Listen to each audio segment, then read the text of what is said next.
Hey y'all, this is Rusty Rat Rod out here at Rusty Rat Rod's Garage and Automotive Emporium. And tonight, with the help of Miss Kitty and her wonderful videography, we're going to show y'all the way I adjust the toe on a vehicle and center the steering wheel. You do both at the same time.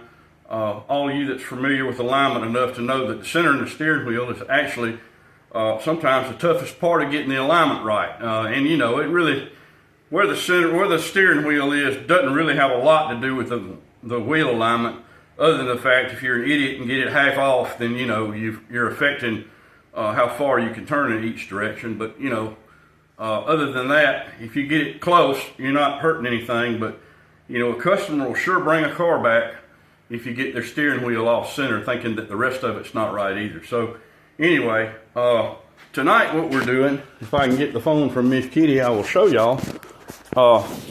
You can see that I've got the car, I've got it squared up with some of Miss Kitty's yarn, and I'll show you the way I do it. Like I say, that's the way I do it. You forum gurus and heroes can argue amongst yourselves, but anyway, if we look, you're looking right at about exactly an inch away from the tire at the rear of the yarn, an inch away from the tire at the front of the yarn. The right rear tire is the same way. Over here, the left front, we're showing about 2 3/4 of an inch exactly at the rear. And we're showing about just about 2 7/8 at the front. So we're towed in just a little bit, which is probably just right for that side. Over here, on the passenger side, we're showing right at 2 3/4 of an inch in the rear. And we're showing right at, if I can get the camera in there, 2 3/4 of an inch on the front. So over here on the passenger side, we're at 0. So we need a little bit more toe on the passenger side. And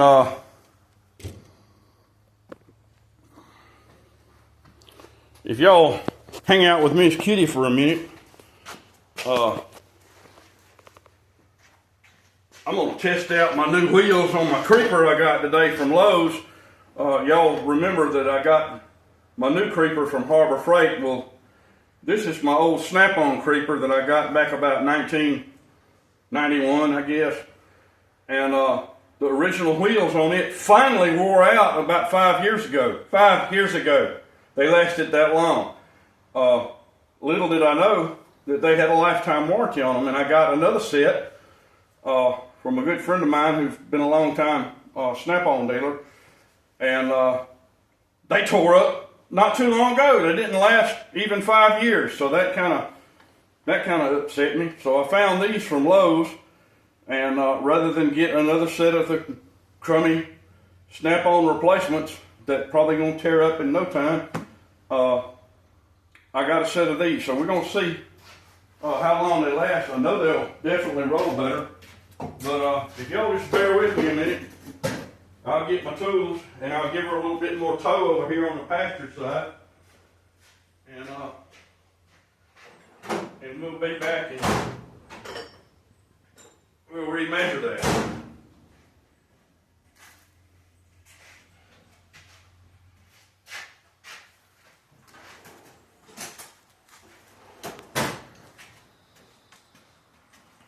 Miss Kitty, I need to get right there behind you. I'm sorry. Thank you. Watch where you stick. You got stuff behind you.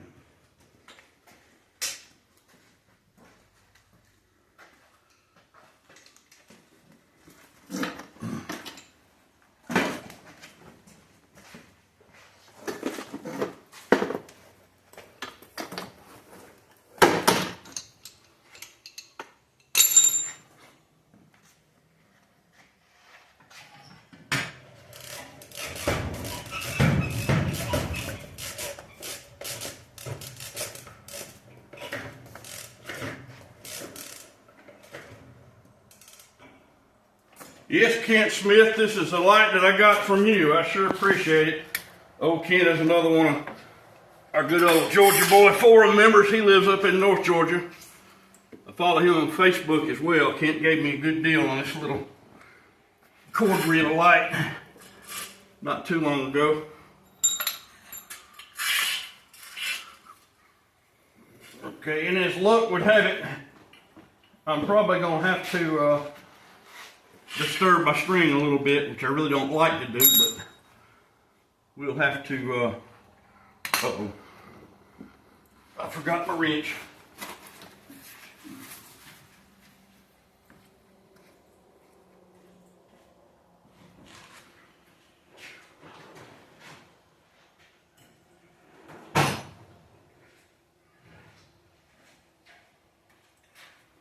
Maybe I can get by without, I tell you what I'm going to do. I'm going to try something different. I'm going to come in from the front because I'm afraid I'm going to disturb that string too much, and I don't want to do that.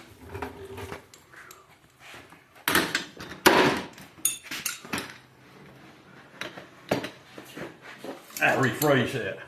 I'll try to come in from the front.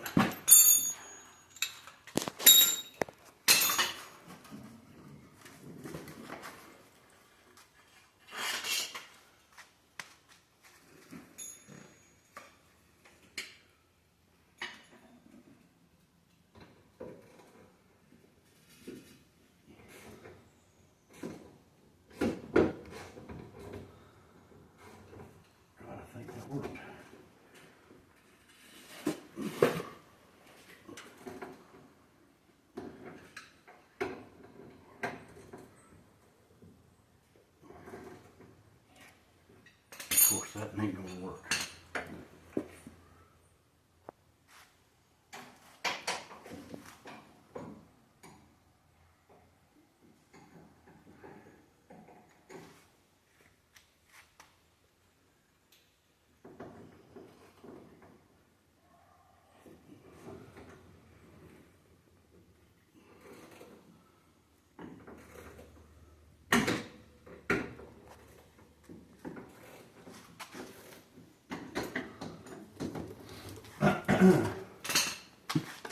All right.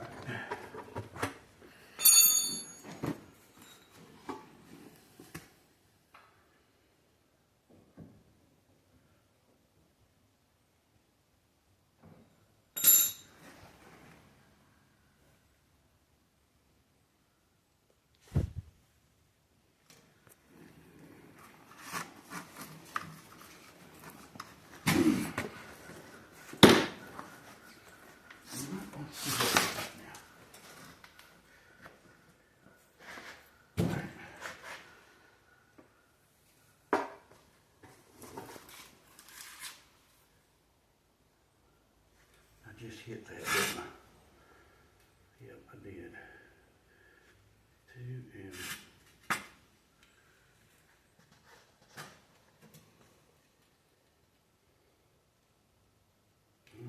2 3/4 there.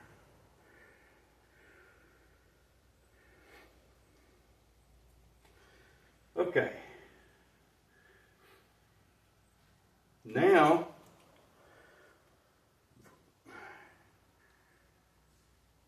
Now we've got 2 3/4 in the rear, and about right at 2 7/8 in the front. So we're going to leave it right there. I was close already because I set it the other day with the wheels in the air and jack stands under the control arms. So I knew I was close, but it was wandering a little bit, so I knew it needed a little bit more toe.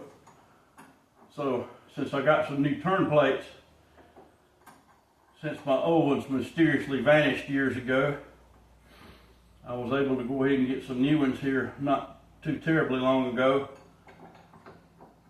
Thank you, Amazon. And believe it or not, they were a little bit cheaper than Temu.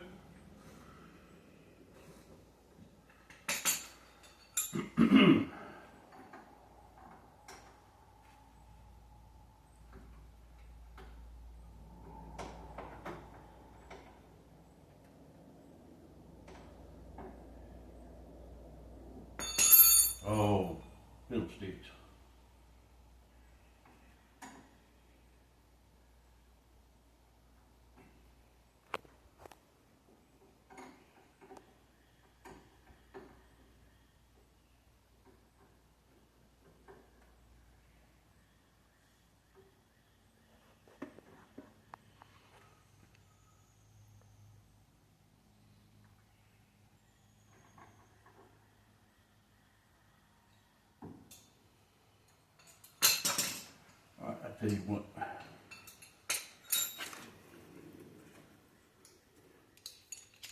Since I know I got it right, I'm gonna get in from the back now, since it won't matter if I hit the string.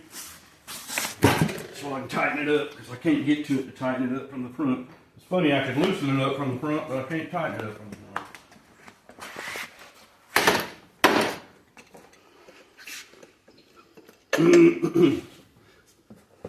Alright. Yeah, watch that jack stand, baby. I done hit it once, but I got lucky and put it back where it was.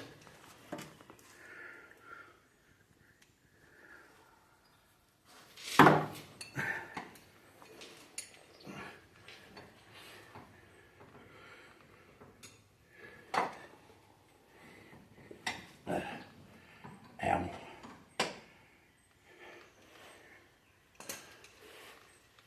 Oh, come on.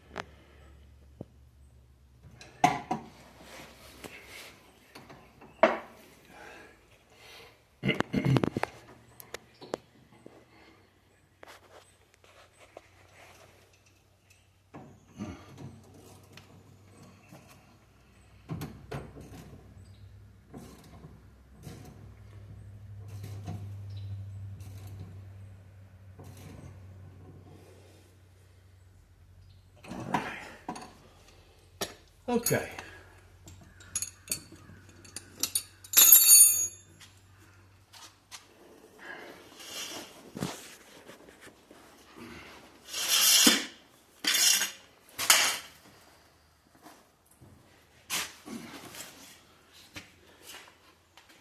Well, my creeper works like $1,000,000 again. Thank you, Lowe's.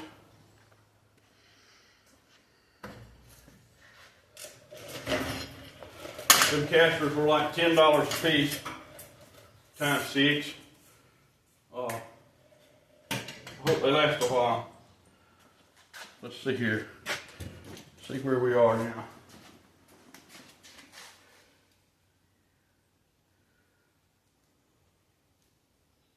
An inch there. An inch there.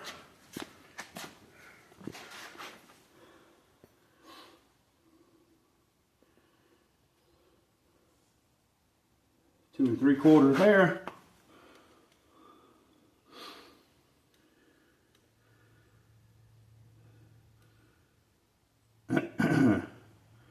Two 7/8 there.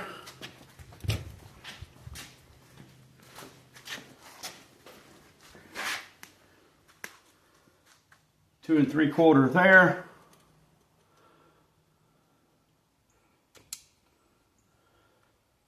Two 7/8 there. And the steering wheel is still locked in the center. So, according to what everything that we just did, old Vixen ought to be just about right.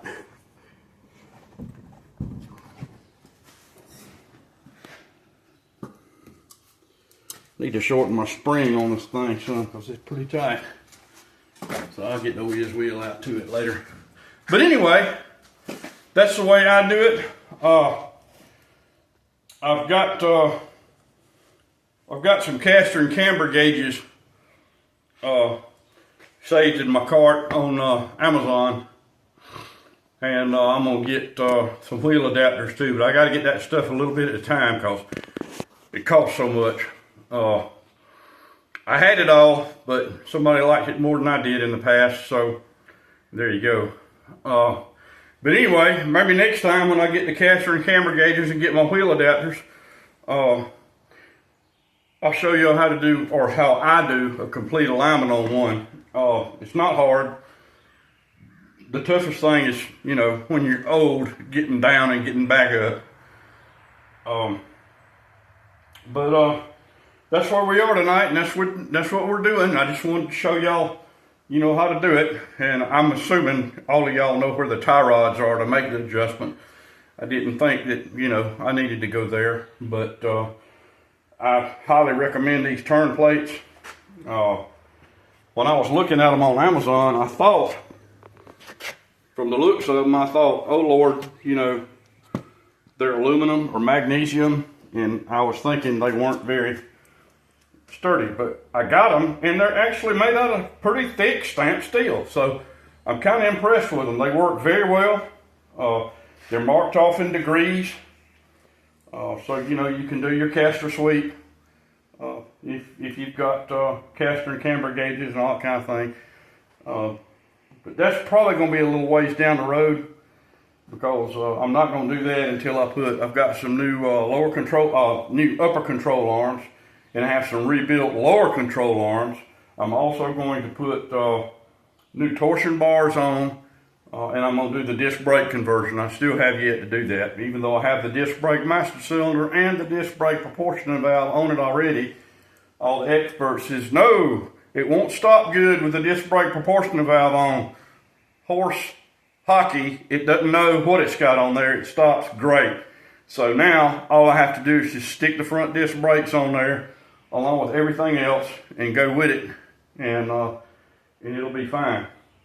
But anyway, that's where we are, and I appreciate y'all for tuning in. I hope y'all have a good day, and we'll see y'all next time.